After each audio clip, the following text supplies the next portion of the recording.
Welcome to Generations at Work, where our goal is to build bridges and not walls between the different generations in the workplace. Today, we're going to hear some research on how you may just change the way you lead.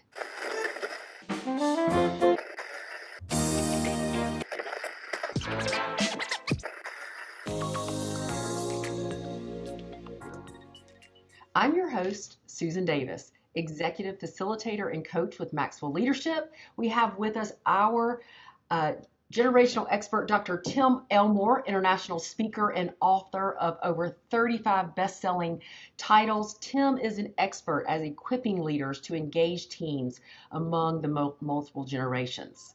Now, before we get started, we have an extra added value for you. We have created a downloadable free Generations at Work playbook. You can access this playbook at maxwellleadership.com/generations at work. Tim, welcome, and I'm excited about our guest today, and I would love for you to do the introductions. Absolutely. Thanks, Susan. Listeners, we do have a very special guest with us today.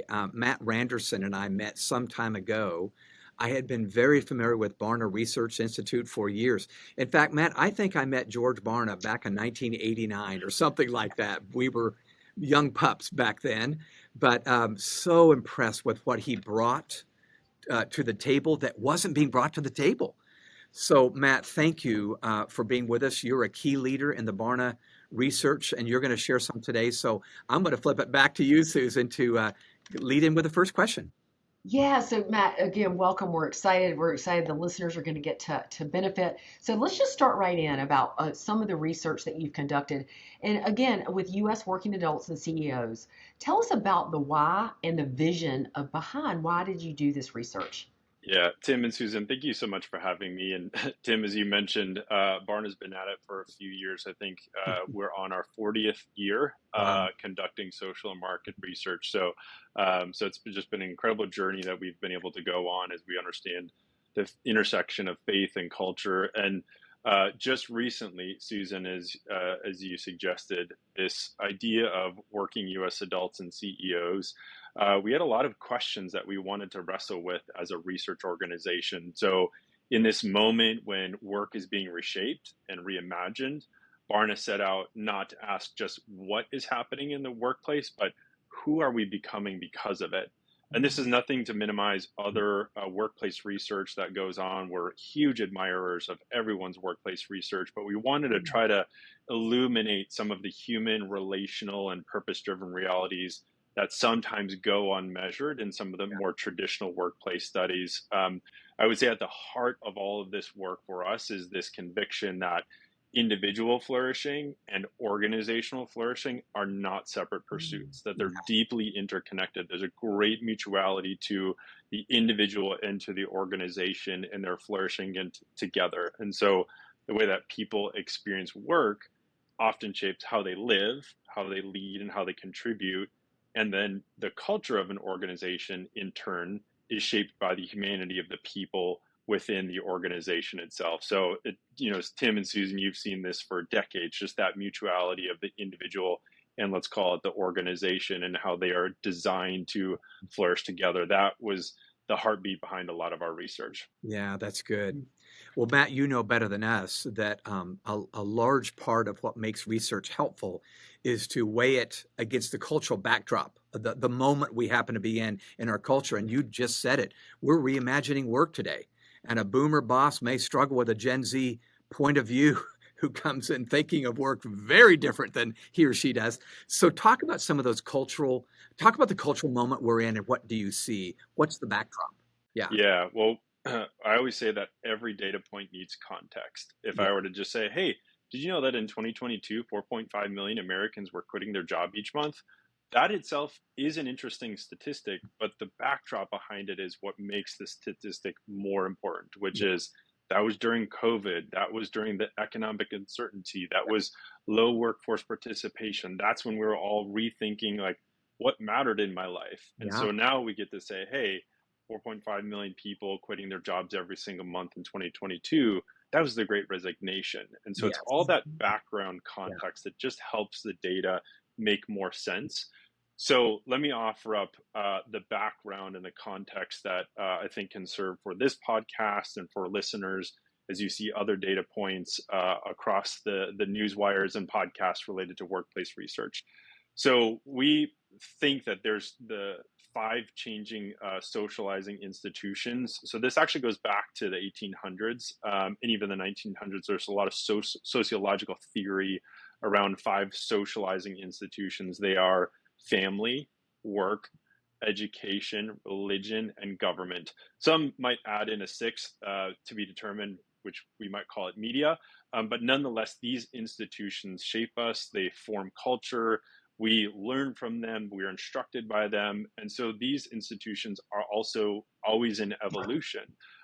We can all think over the past few decades where there's been shifts in religious participation. So the religious institution has kind of seen a little bit of an exodus, or with the government, maybe perhaps we've lowered our trust in the government as an institution. That's not a political statement, that's just a context for all of us to be thinking about.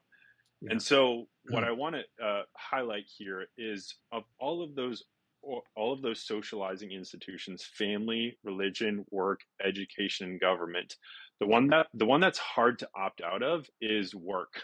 We all need to have work. We all need to have a job, even just for basic economic needs. And so as some of these other institutions have kind of had their ebbs and flows of our trust, our leaning in, or leaning out of them, what's happened is we've started to place more expectations on the work institution for some of our social, our emotional, our relational needs, maybe because they might not be fulfilled in some of the other socializing institutions. So that's the backdrop that I would offer is there's more weight of expectations being placed on work than perhaps there has been in quite some time.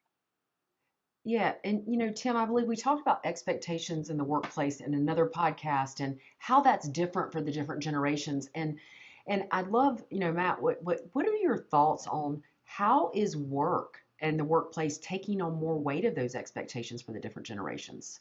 Yeah, absolutely. I think one of the biggest ways that's happening is around social and relational connection, or this desire to belong. I mean, at the deepest part of the human heart is this desire to know and be known.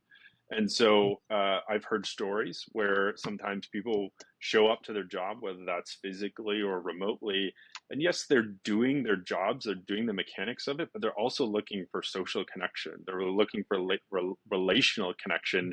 And that all is kind of against this backdrop of loneliness, isolation, and anxiety.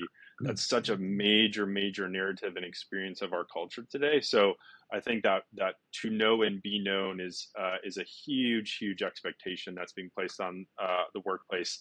Let me get into a few stats that I think can help highlight this for us. So we found that 1 in 5, about 20% of Gen Z and millennials, have a strong desire for their friendships with coworkers to extend beyond the workplace. That's compared to just 1 in 10 for Gen X and Boomers. So half as likely, if you're a Gen Xer and Boomer, to want your friendships to extend beyond the workplace. But it's a very different experience if you're on the younger spectrum of the age cohort. What that says to me is, hey, I want to belong here. This is a center for economic well-being, and this is also a center for forming friendships and relationships. The second data point I'd share with you that we found in the research is we also wanted to better understand, okay, that's interesting, but like, would you actually do anything different? Would you change your behaviors as a function of trying to find friendships, as a function of trying to find belonging? So here's what we found. We found that 47% of US working adults agree strongly with this belief that if they worked in an office, they would feel a greater sense of belonging. So think about that for a second. Yeah. In this remote world, we all got very comfortable with like, oh, I don't have to do the drive. I don't have to do the commute anymore. And I can just kind of work in my PJs. There's actually there's a bubbling up of a need amongst the workforce to say, actually, I think I would drive into the office if it meant that I would have a greater sense of belonging. Mm-hmm. So I'm going to take that 47%. I want to go a little bit deeper just for a second here. Since this is a generations podcast, we should look at what the different generations think about this. Mm-hmm. So Gen Z, 46% of them agree with this idea. 51% of millennials And then you see a precipitous drop off when you look at Gen Xers and Boomers. So Gen X and Boomers, just 39% of them strongly agree with this idea that, hey, I would feel a greater sense of belonging if I worked in an office. So you see kind of two divergent narratives or experiences here amongst younger and older generations. Now, what is that a function of? It could be a function of a couple of things. Younger generations are at a different life stage. Yeah. They're not raising kids. When you're in the midst of soccer practices and band practices and all these things, this idea of remote work is like, this is perfect. Yeah. I've now done some time saving, and so going into office just isn't quite what they're looking for. So I think it's a life stage narrative, but it's absolutely a generational narrative as well in that pursuit of trying to find a greater sense of belonging. I think this research is something different than what I hear in the field working with clients every day. What I hear in the field is our younger generation doesn't want to come to work. Our younger generation wants to sit at home. Our younger generation doesn't value the workplace. So you're going to make a lot of people happy today. But I think this is fascinating. The greater sense of belonging is highest between Gen Z and millennials, and that's 75% of our workforce, Tim, right? As Yeah. of Yeah. 2025? Absolutely. Matt, let me give you my volley back to your thoughts, and then I'd like you Please to do. Yeah. go deeper. So Susan, I think what explains this research to a generation that might be more comfortable with a screen at home, what they really want though is social capital, and they haven't built it yet at 25. Mm-hmm. At 55, I got it. I don't need a bunch of new friends. I got it. Gen Z, I think, Matt, has come in registering the loneliest generation of all at work. So if I'm feeling lonely, I'm naturally going to want to be with people. And I'm also going to want to have relationship. So Matt, this tells you how old I am. When I began my career, it was very common for a boss to say, hey, leave your personal problems at the door. You come in and get your work done. Today, it's bring your whole self to work. Right. Yeah. I'm not cutting that down. I'm just saying, oh my, that is a very different narrative to the workaholic who might be 65 and going, what are you doing here? Volley back on that. I'd love to hear Yeah. your thoughts. Oh, absolutely. And I'll tie in a little bit of what the two of you have talked about on a previous podcast, citing Adam Grant, is this idea of the democratization of Yeah. work. Essentially, all things are going to become more accessible, Yeah. flatter organizations, employee voice, participation, flexible work options, et cetera, et cetera. That is going to become the basic standard. And so I think the true differentiator and the opportunity for organizations that if they can do it right, they will set themselves apart if they can get this idea of belonging. Yeah. Because I think this is all just, we're in hypothesis stage here, but world-class productivity, I think, will naturally follow when we show up to work and we feel like we belong. Yeah. Because I would imagine for Tim, your boss saying, hey, leave your personal stuff at the door, come show, like that was a productivity oriented statement. Like, hey, you're here to get your job done. Yeah. And I think some of just the economics of all of it have shifted where if I feel like I belong, hey, show up to work today. And Tim, I want you to feel like you belong. And if you feel like you belong, you're going to be productive. Yes, no doubt about it. It's counterintuitive to the boomer, maybe, but boy, it just makes sense. I'm hearing this belonging term all the time now. So I appreciate you putting numbers behind it, but I think listeners, you got to know, whatever your personal opinion is, the people at your workplace probably are looking for a place to connect with others, not just produce. And if they connect with others, like Matt just said, they're going to be more productive. What if your book had the expert backing it deserves? Join best-selling author Tim Elmore and a team of publishing pros for their next book in a weekend event, happening February 27th through March 1st, 2026, in Alpharetta, Georgia. You'll get expert coaching, insider tools, access to publishers and editors, and a shot to pitch your book. One participant will even land a book deal with Maxwell Leadership Publishing. Apply now at abookinAweekend.com. Your story is worth it. I want to talk about the work narrative, particularly as it relates to the maybe 4 or 5 generations coming to work. So there's a lot to be said about that right now. Um, it's an unstable time and it's uncertain time. We're still not quite sure how the tariffs are going to affect all of us, at least when it's recording. So what's one piece of data? What's one stat that you can provide us with that tells us broadly how we're doing when it comes to work? Yeah, great question. So, what we found in the data is actually people are relatively satisfied within their jobs. So, Interesting. 7 out of 10 people would say, self identify as saying, hey, I have a level of satisfaction. If we look under that a little bit deeper, because you always have to do that in research, if we look at a few generational headlines, we see some Yeah. differences. So, again, remember the whole US working adult Yeah. population, 7 out of 10 saying I'm satisfied. 56% of Gen Z female would say that they're satisfied with their jobs. 52% of Gen Z male, Okay. 78% of millennial male, and 68% of millennial female. So Gen Z in general is lagging behind the trend, and then millennials are at or slightly above trend. And so this is, in some ways it's good news to say, hey, actually, we're not terribly dissatisfied with our work. There are some pockets of improvement, especially across different generations, but for the most part, we're actually relatively satisfied.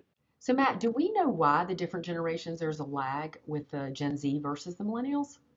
Yeah, it's a great question, Susan. We didn't necessarily ask specific questions around why are you maybe lagging in this. I think we could come up with some ideas, however, some well-informed ideas. Everything from just you're in the early innings of your Yeah. career and you're trying to figure out what does satisfaction even mean to me. We spend our the first part of our lives just sitting at a desk, learning, being Mhm. taught at, and now you're just thrown into a completely different context. So I think some of that just is the Yeah. the sea legs of your career where Mhm. satisfaction maybe feels elusive, not well defined. So I think some of that is just natural, and I do think some of it is Gen Z is under a lot of pressure right now in a lot of other ways. So it's just kind of a multi-factor contribution, I believe. Matt, if Yeah. I can throw out one other thought, this is just me, but as I look at what we're doing in terms of focus groups, at the beginning of one's career, whatever generation you're from, you're more of a flood than a river. You're still trying to figure out who you are, what your talents are, what your gifts are. You haven't found that perfect job, at least 99% of the time. You don't come in after college with this perfect job. So I could see satisfaction being a slight bit lower. And as you move toward midlife and beyond, I would hope the flood becomes a river and you're flowing down your God given river. Does that make sense to you? And would you add anything to that or delete anything from that? Oh, absolutely. I would affirm what you've said there, Tim, for sure. Yeah. Okay. So I think, we teach a lot when I'm with clients around engagement, satisfaction, which I do think there's a big difference. And I think we're doing pretty well with satisfaction. How do we translate that more into loyalty, retention? Because I think a lot of the groups and teams I work with are looking at those retention rates and not only attracting but keeping those employees. Yeah. Yeah, great question. And this is where the podcast takes a turn. Unfortunately, there's actually perhaps less of a correlation or translation between job satisfaction and retention. That Mhm. I am satisfied in my job, but it may not be translating to loyalty as much as we might hope. So, what we asked and what we found was that actually 58% of US workers are open to leaving their current job. So if Interesting. you've got 7 out of 10 people saying, "Hey, I'm satisfied here," but there's the other hand that is 58% of that same sample are saying, "I'm open to leaving my current job." I think it's a product of a few things. Perhaps some of this could be attributed to, like we talked about, the Great Resignation, just our moment, like, hey, jobs are less certain than they used to be, so I kind of got to keep one hand on the steering wheel and one hand on the next thing I'm trying to do. That could be. And so I wouldn't say that this is a warning sign, but this is something for us as organizations and organizational leaders, as managers, not to just assume satisfaction equals loyalty. Yeah. And let me double click on the data and give you some generational perspective on this. 65% of Gen Z agrees to that notion, like, hey, I'm open to finding something else. That goes even higher for millennials, 68%. Wow. And then it dips down when we look at Gen X, they're 61%, and then it's lowest for boomers, which makes sense. Boomers, you're in Mhm. the late innings of your career. I'm not necessarily looking for something else. I'm just gonna enjoy the next few years and be done. So it's just something for us to pay attention to. Satisfaction is important, but it doesn't always translate into some of the loyalty and retention. Yeah, that makes sense. So, Matt, how might we bolster loyalty and retention? So there's the data. Are there things that leaders listening right now could do to kind of deepen or increase the loyalty and retention at the job? Yeah. So one of the things I would offer up, we've touched on a little bit, is it's this idea of relationships or belonging. So relationships in the data. So this is just opinion. We actually found that is one of the strongest drivers of workplace satisfaction, more than salary, more than long-term opportunities. Let me play that back to you again. People are actually satisfied, and what helps them feel connected is relationships, even more than money, even more than opportunity. So that's a big note for us to take. We don't Mhm. necessarily always have to throw money at people to get them to stay. And 41% of employees completely agree with this idea that my manager cares about me as a person, not just an employee. So there's another opportunity right there. Just 41% of people would say that they agree that their manager cares about them as a person, not just an employee. Wow. So on one hand, we know relationships are important. There's some work to do to make sure that as managers, we are communicating care about the whole person, their whole flourishing, not just them as an employee. So there's one idea for how we can bolster loyalty and retention. I'll share the second one, and then Tim and Susan, I would also love your thoughts on this too, because certainly there's no perfect formula for solving this quite yet. But the second thing I would offer up is purpose. This idea of purposeful work. What we found in the data is that 33% of working adults agree with the idea that purposeful work is a myth. Yeah. That's a Wow. little bit of a tough one to swallow. One third of working adults are saying like, how the whole purposeful work thing, like it's just a myth.